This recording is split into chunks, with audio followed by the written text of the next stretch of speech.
Women's டேன்றது ரொம்ப ரொம்ப முக்கியமான ஒரு விஷயம்.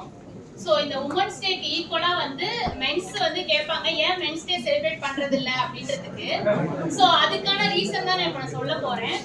ஸோ ஜென்ஸை பொறுத்த வரைக்கும் மேரேஜ் ஆனதுல இருந்து குழந்தை பெற்றதுக்கு அப்புறமும் ஃப்ரெஷ்ஷா தான் இருப்பாங்க. ஆனா நம்ம லேடிஸ் பாத்தீங்கன்னா ஒவ்வொரு நாளும் ஒவ்வொரு விதமான வலியை தாங்கி அந்த 10 மாசமும் அந்த குழந்தைய சுமக்கிற வரைக்குமே வேலைக்கு வரும்.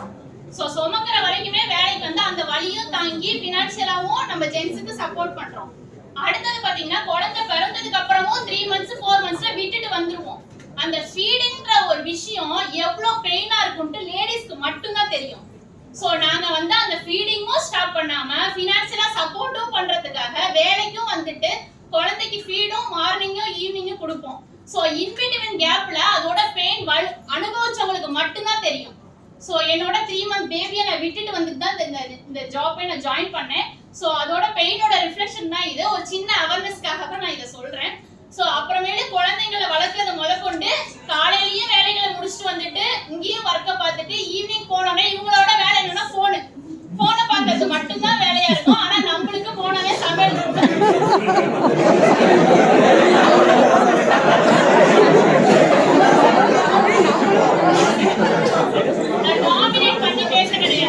டாமினேட் பண்ணி நான் பேச கிடையாது. ஜஸ்ட் நான் சொல்றேன் அதுதானே யூசுவலா பண்றது. ஒத்துக்கோங்க.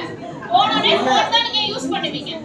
சோ நாங்க போனோடனே குழந்தைகளை பார்த்துட்டு அவங்க கூட ஸ்பெண்ட் பண்ணிட்டு சமையல் கூட எல்லா வேலையும் முடிச்சிட்டு மறுபடியும் பாத்திரம் தேய்க்கிறது முதற்கொண்டு முடிச்சிட்டு தான் நாங்க மறுபடியும் காலையில வேலைக்கு வருவோம். இவங்க வேலைக்கு மட்டும்தான் பார்ப்பாங்க, நாங்க வேலையும் பார்த்துட்டு வீட்டையும் பார்ப்போம். அதனாலதான் உமன்ஸ் டேவை மென்ஸ் டே விட ஸ்பெஷலா கொண்டாடுறோம்.